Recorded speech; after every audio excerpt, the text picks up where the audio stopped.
My name is Charles. 12 years ago, I was diagnosed with type 2 diabetes. It set me on a journey to better understand this condition.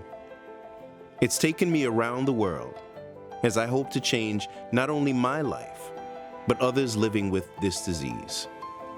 I've teamed up with some of the best in health to find ways to not only control, but to reverse. It does not take much to live for others. And what we leave is how we will be remembered. I hope at the end of this journey, we will see that hope is a good thing and the start of a better future. Welcome to Reversed. A new day, a new challenge to tackle. Life is an amazing road that we have to navigate, and our health is something we have to make a priority. I found that out myself firsthand 12 years ago when I was diagnosed with type 2 diabetes. And it's my pleasure to try to inspire others to make the changes in their life so that they can live their best life. Welcome everybody, my name is Juan Diego, and today we're gonna be practicing a little bit of yoga. So I'm so glad to be here with you, and welcome to this journey of yoga. So I hope everything that we do today will help you in the future. First of all, I want you all to close your eyes, relax all your body, and as we relax, we will also relax our mind and our thoughts. And just focus on your breath and any sensation in your skin, any sound that comes, any thought, just look at it and let it go. Look at every part of your body and feel if there is any type of tension. You wanna go there and relax that part of your body. Let's bring an intention to this class, an intention that we can also bring every day in our life. Just think of it like a seed that you are planting inside yourself. And now we're going to sit a little bit. Yoga is an excellent way to focus on the moment and also give attention to ourselves. With so much going on at times, we don't take us time.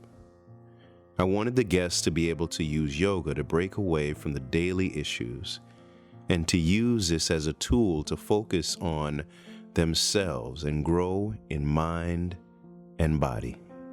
Very slowly, we're gonna bring our hands together. We are gonna chant again the mantra Om. Big exhale. Inhale.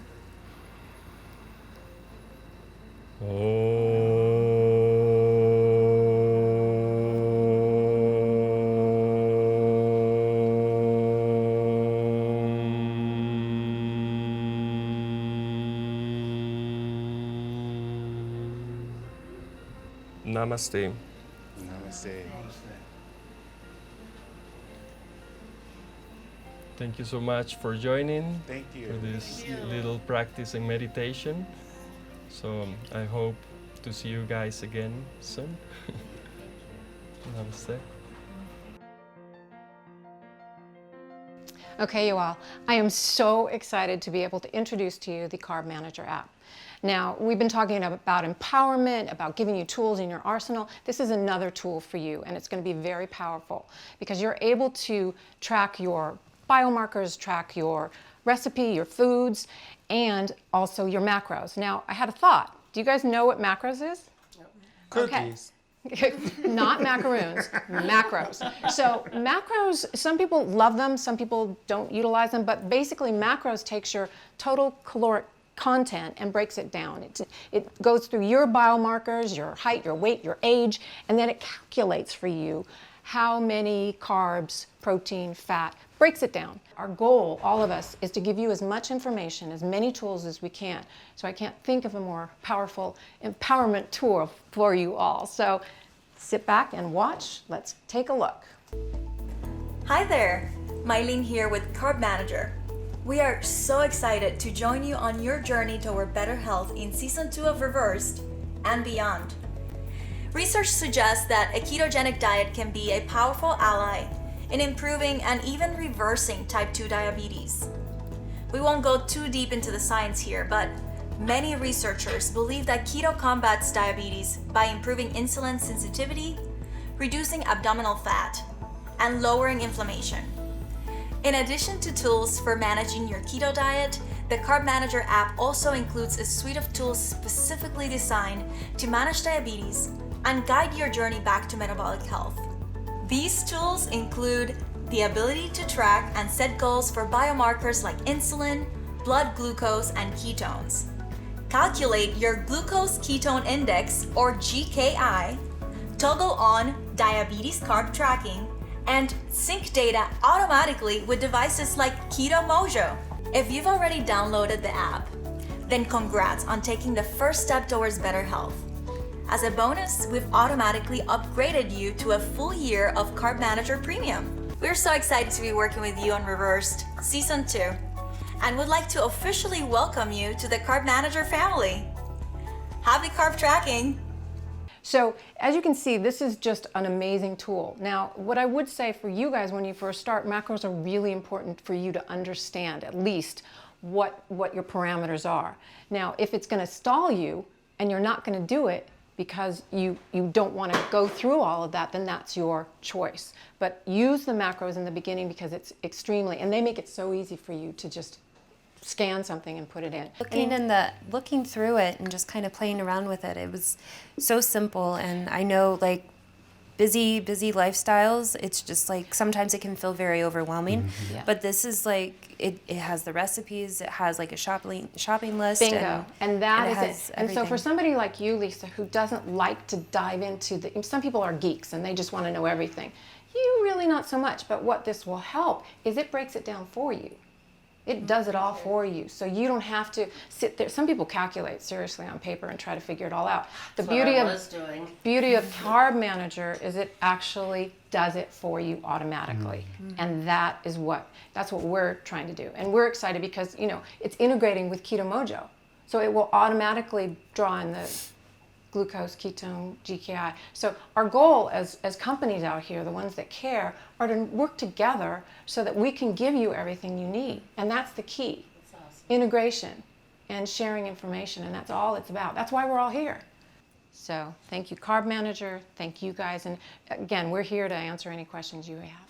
So thank you. Thank you. Coming up on Reversed. Whenever we do a series, I always find a way and want to give back.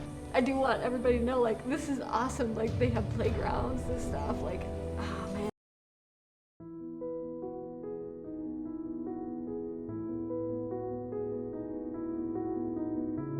Giving back is always on my heart. No matter what place we are in life, there's always something that we can bless another person with. I found a local orphanage that does amazing work and wanted us to visit and cover maybe the kids' lunch or just send a wave. I have a feeling this is going to be a moving moment for many. So I'm taking off my mask only for a few minutes right here, right? Because for everyone's protection and also the children. We all have to have masks. Please make sure they're above your nose because if they're not, they don't work. But whenever we do a series, I always find a way and want to give back because no matter what space that we are in, we can always help someone. I don't care if it's my last breath in the hospital. I can figure out a way to give back every dime I have in that hospital or figure out a way to improve someone else's life. So I'll put my mask back on and introduce Matt. He could tell you a little bit about what's going on here. We were able to help donate something to get the kids a good meal today, and Matt probably tell you the full menu, but we'll also be able to view some of the property. So I hope you guys enjoy it, and even though we're not so close up, it was done with love, and we're all a part of it. Thank you all so much for coming. As he already said, my name is Matt. I've been here for about 7 years now, and Hogar de Vida is the name of this home. Hogar de Vida means home of life, and this home is for 35 children, all from birth to 10. It is a transitional home, so that means that it's going to be like a U.S. foster type of a placement.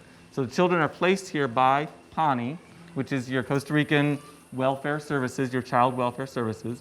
They are the ones that go in and investigate into the homes and say, you know, this isn't a safe place for the child to be. We need to remove them from that place, and then they place them within our facility. And then we are here to receive them, take care of them while they're here and during their time.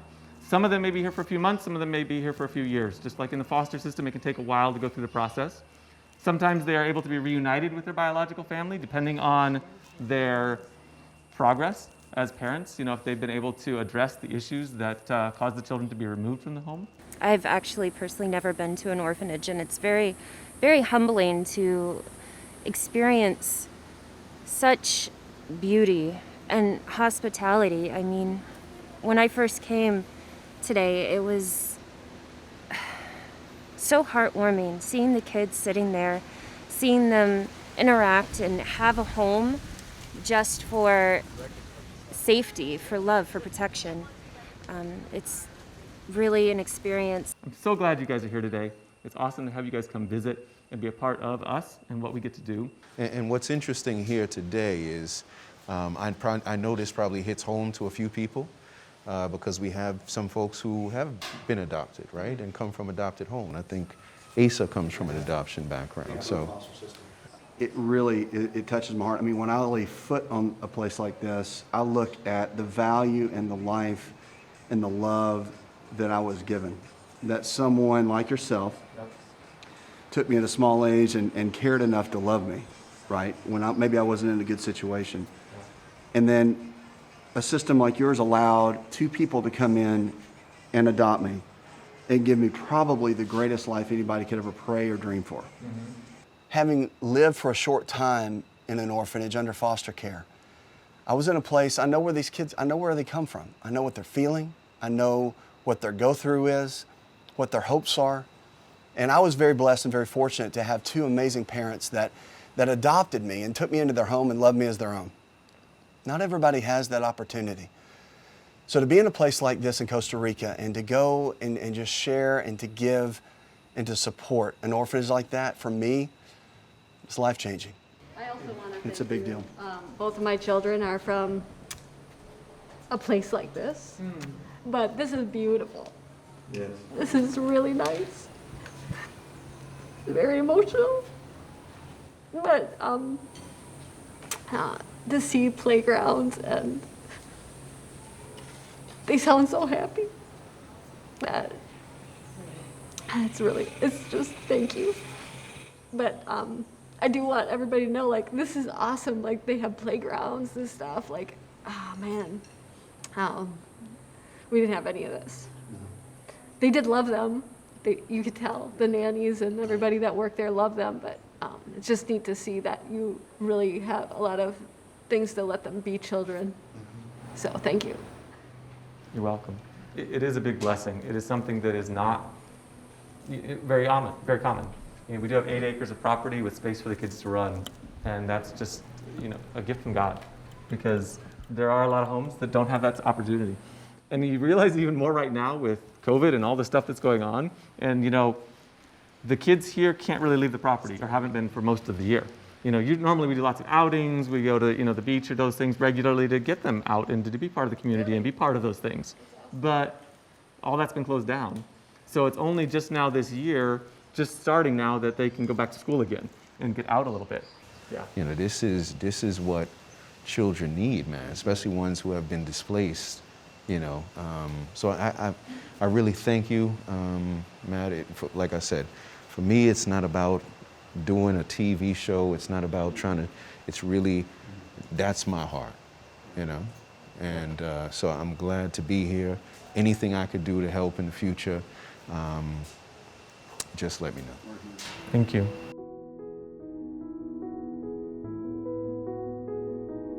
Some of the guests and experts have personal stories. Asa, Carl, and Maria all have a relationship in some way with adoption and foster care. This was a welcome break from the education they were getting back at the house.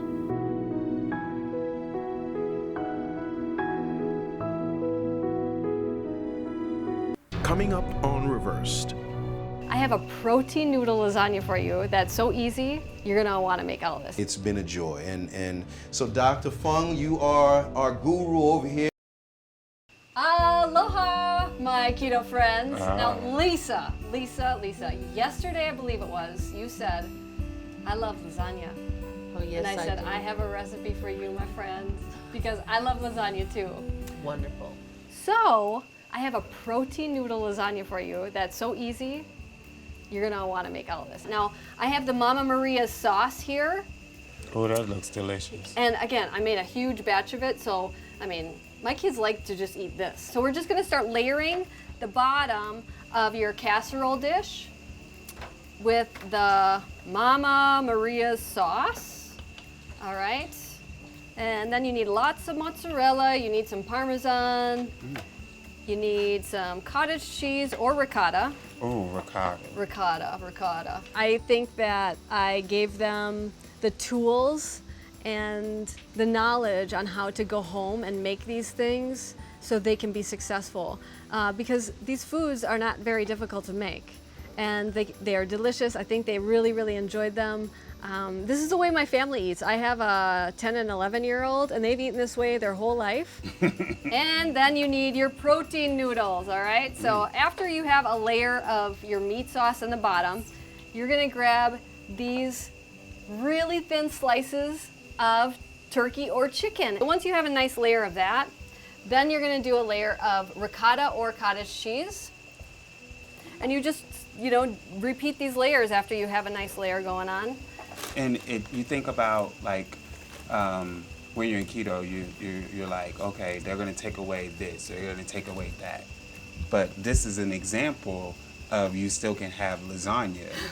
You know what I'm saying? Yes, you can. Yes, you can. So that's fun. That's exciting. It's not taking something away. No, it's giving us even more because now we can eat as much as we want and it won't affect our sugars. Exactly. Carb counting and right. all It'll that keep you full addition, for a long subtraction, time. and this and that. I'm really amazed because when I first came to Costa Rica, I didn't believe. And it was kind of hard for me to wrap my head around understanding what the keto lifestyle, because I hate when people say diet. When you say diet, you take out a lot of what you thought that you could, so that constantly gives me like pain and suffering. And I don't want to be that person that has to suffer. So I love when it says ketogenic lifestyle, because that's something that I can get to and wrap my head around and basically do it from here on out, because I see the health benefits. I've seen my numbers change. I've come off my medicine. So I think that that's a great accomplishment. So you're just sticking with about 3 layers for this? Yeah, I'm gonna top this with maybe some more meat sauce and then cheese and then be done. Beautiful. I love cooking outside. Like, there's nothing, if I could always be outside, there's just something therapeutic about it. How many times can you say you cooked outside in the mountains of Costa Rica? Never. Right. First time ever. I'm gonna do this and just finish this up. Perfect. I do keep leaning on this, I probably shouldn't. But yeah, let's take this on in. How do you think? Yeah. All right. That looks delicious. Amazing. It was so easy. Thank you. Awesome. All right. That's all I could see. It's is heavy. This better feed all of us.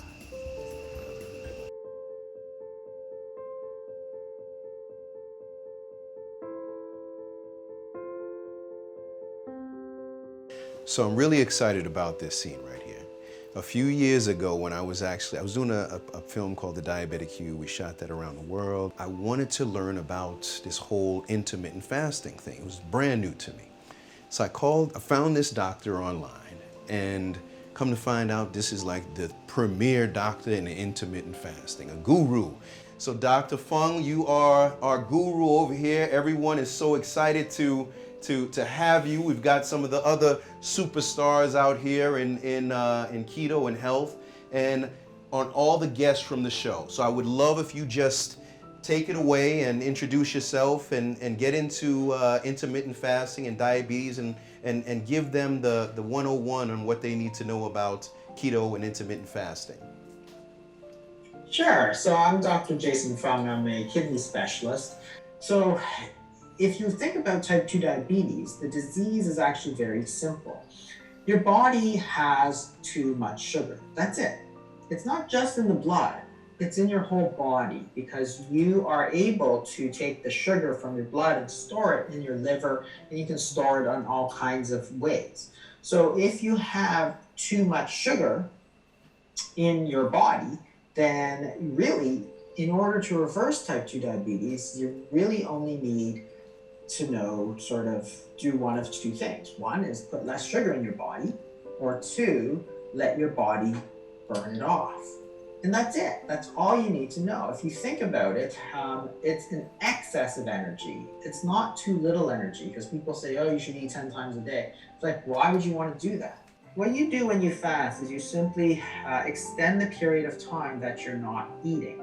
Okay, so you can do it in various ways. You can do a 16-hour fast, so you eat for 8 hours of the day and you fast for 16 hours of the day. You can do a 1 meal a day where you eat 1 meal and then don't eat again until the next day. So you might eat, say, breakfast and then not eat until the next day's breakfast.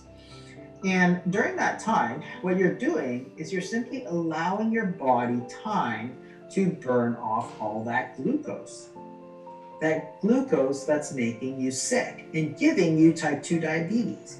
Well, that seems to me to be a very good thing, because in fact, you can completely reverse the disease by letting your body naturally take it off. And when you fast, people think, well, something bad is going to happen. Well, think about it this way. If there was a problem with fasting, we probably would have found out about it like a couple of thousand years ago. The point is that when you don't eat, you are going to use your stores of energy like your blood glucose. And then if you don't have enough blood glucose, you're going to dip into your body fat stores. And that is precisely the reason your body carries body fat. And this is great, because what's going to happen when you simply run your body without an external source of fuel, just like when you run your car without filling it up again, you're going to open up those stores of energy from your body fat, from your sugar, and then you're going to naturally be able to bring that down, and then therefore you're going to be able to get off your medication because your blood sugar is coming down, and you're going to lose weight, which means that your type 2 diabetes will either get better or completely go away, so that you take control of your health, put the control of everything back in your own hands using a way of eating, not drugs, your diet, because it's a dietary disease. Thanks so much. Hold on, Dr. Fung. Hold on.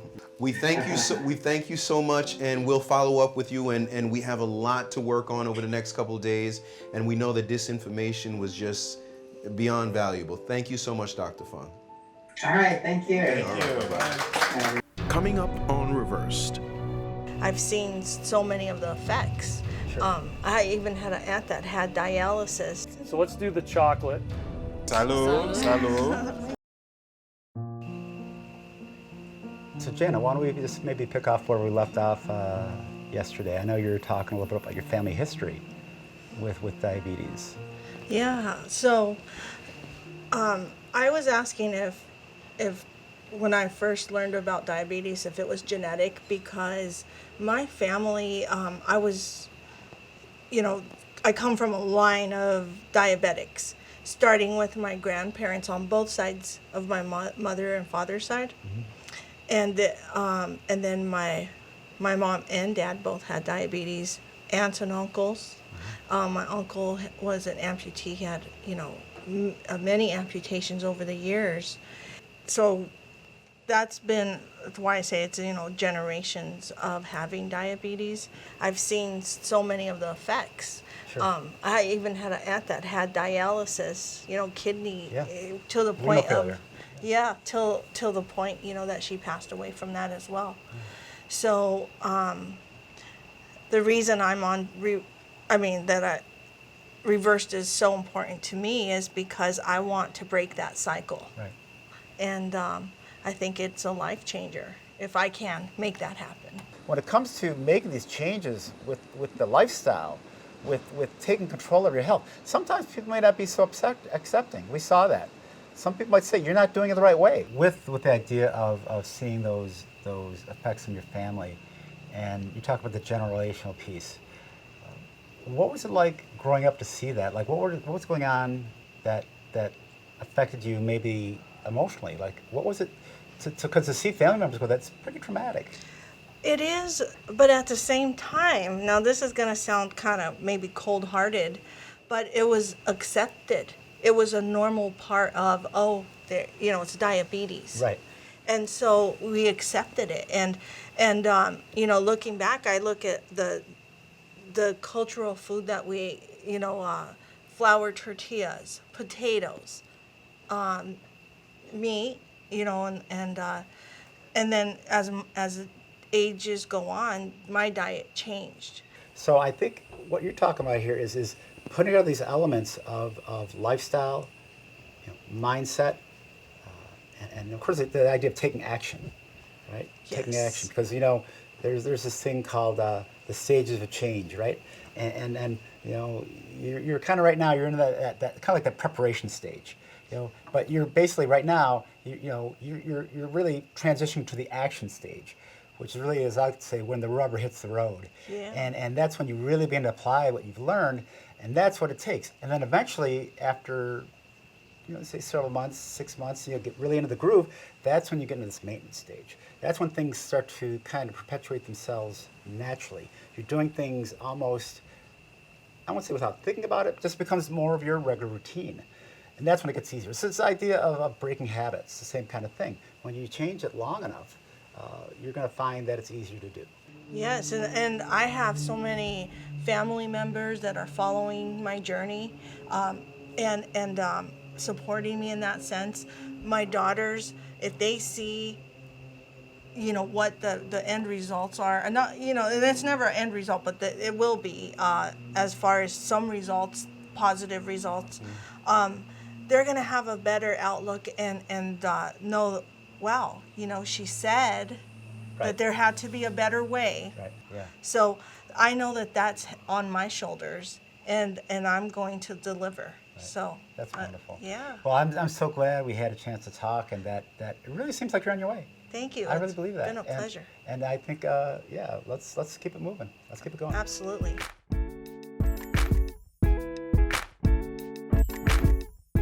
Well, hey guys, we are so happy to be here with you.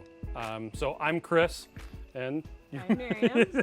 yeah, there you go. One of the reasons why we're so happy to be here is because we really want to be able to help out everybody who's having so many problems with diabetes and using a ketogenic diet. And that's really why we created Keto Chow, was to help people out.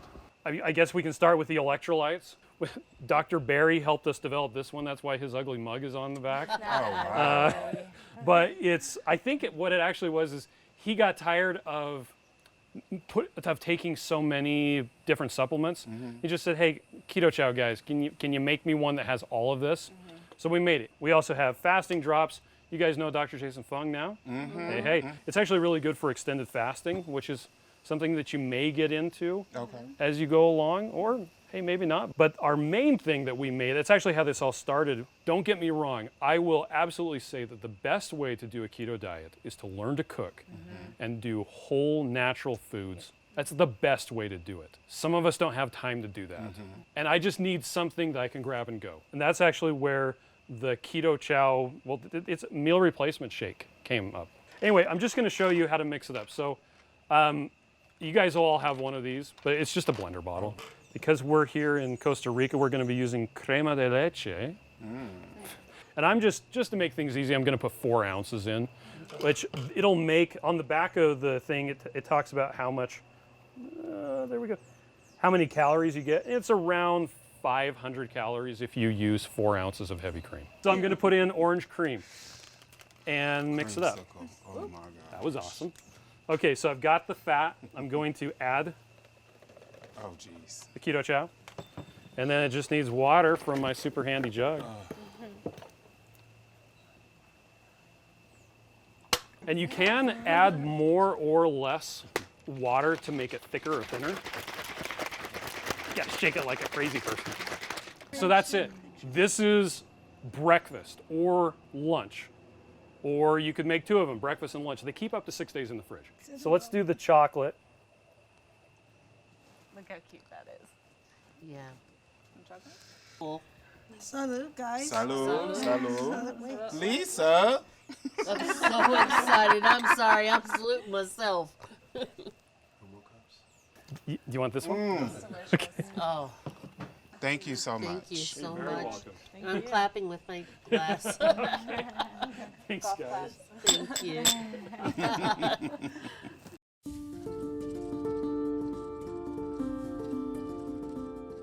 Hello guys, my name is Delfin Barquero. I'm a dentist here in Costa Rica.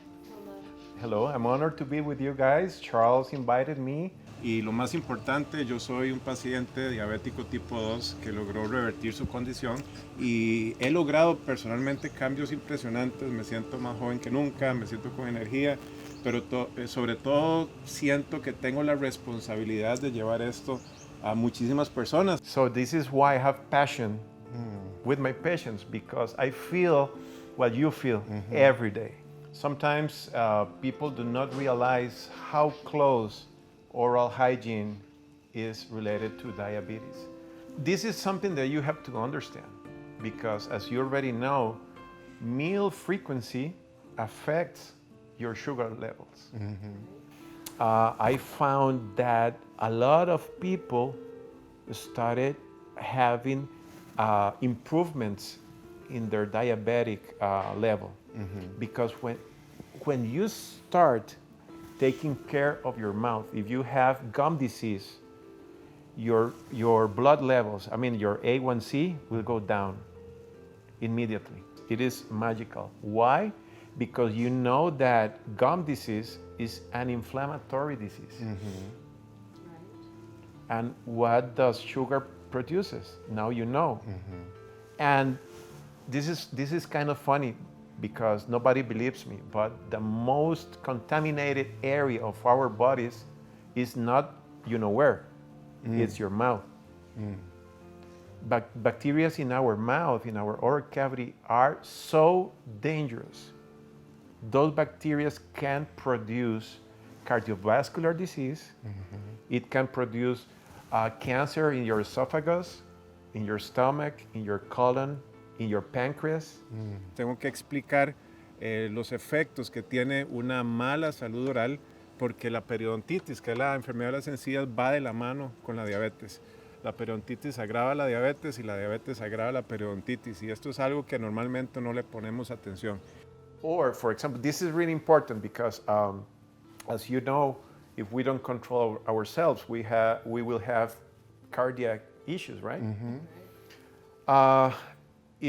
Even if you go for a cleaning, even if you go for a simple cleaning, and you have, let's say, bleeding in your gums, just for that cleaning, if you have a stents or artificial bulbs or something in your heart system, you can die, because our bacteria that are the most dangerous in our body, if they get in your blood vessels and infect whatever you have, you can have a huge problem.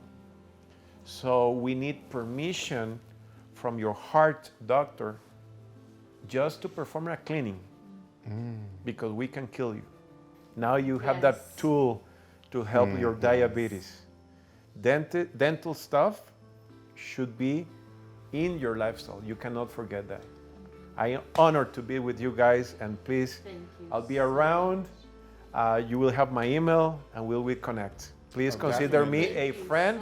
Oh, yes. I am part of your life now. Definitely. And you are part of my life. Because as soon as I get that A1C down, you will have your veneer with me. I'm going to have those veneers just like you. All righty. Nice. Thank you so much, my friend. Thank you for all that information. Very good. Thank you. Coming up on Reversed. I could see a phase of relief. When your insulin's high, it's hard to burn fat. Just wanted to take a break for a little while. We have been going non-stop.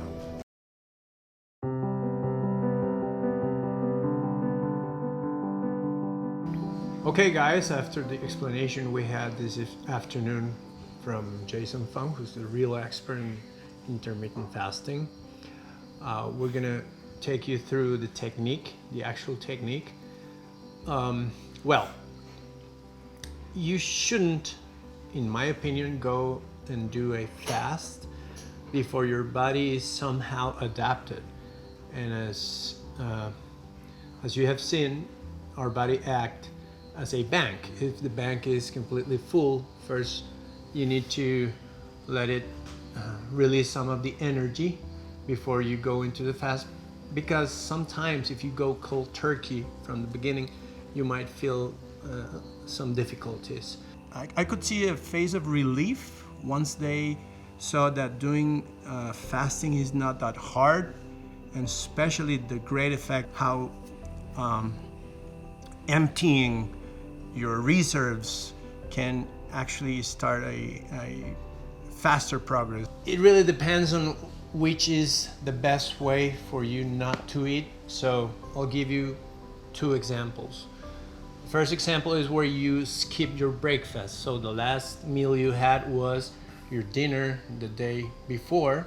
You skip breakfast and then you jump up to the lunch.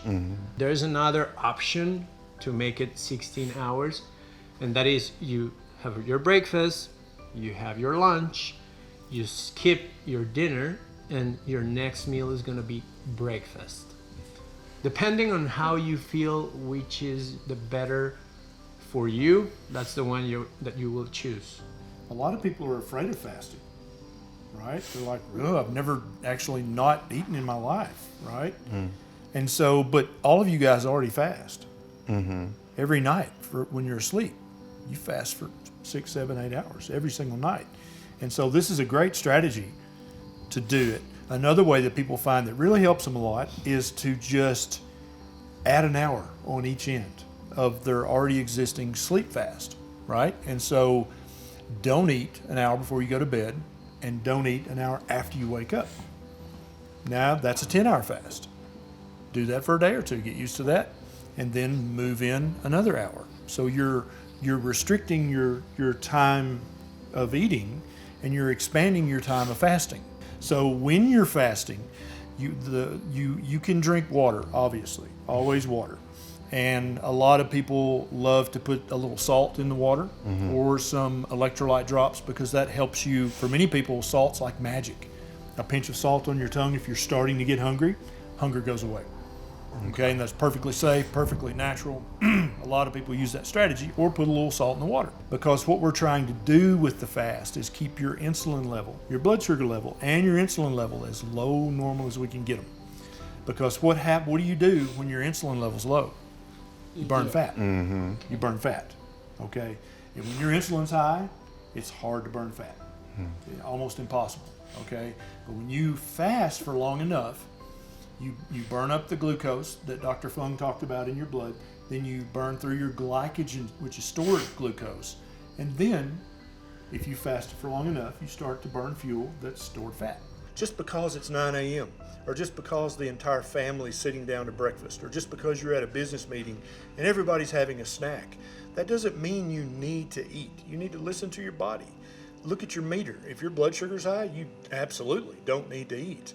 Okay, so I guess if our first day was Monday, you could be starting your first intermittent fasting or time restricted feeding probably on Saturday, Sunday, or when you're back home, being Sunday or Monday. and you tell us how you do. Cool. All right?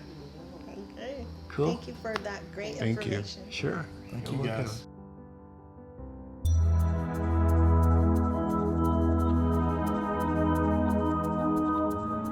Dr. Vega was kind enough to prepare dinner for us this night. Many had not seen meat cooked this way, and it was a treat for all of us. Chicharrones is a dish I love to eat when I can, and falls right in line with keto. It was definitely a good night. Obviously, you're not timing this, you're doing it by look and feel. Yeah? When you see the color that you're looking for, because there are two ways you can cook this. Naturally, as I'm doing it, where you only put natural salt. Right. And there's another kind of preservative that people use, which has nitrates. Right. It is a pink color. It's not the Himalayan salt, but it's a pink color. Right. So when they use it, it gives the meat a pinky color, so you know when it's ready. Mm-hmm. I'm gonna take this meat to that point, only that without the tincture. Gotcha. Okay. It's gonna take. So, I mean, and roughly what would you say is the cook time on doing something like this? It depends. If I keep that fire like that, it can be ready in 1 hour. So it's about an hour-ish is the work that's needed to be done. That's right. So the salt is actually added in the cooking process. It's not done after that. Yeah. Do you do a dusting after or not? No, almost at the end, because if you don't, if you put the salt too early, the meat will dry. You put a garlic clove for every kilogram of meat. So one it garlic should be- clove per kilogram. Yeah, so so we it should be have 15, so we need 15 Yeah, 15. cloves.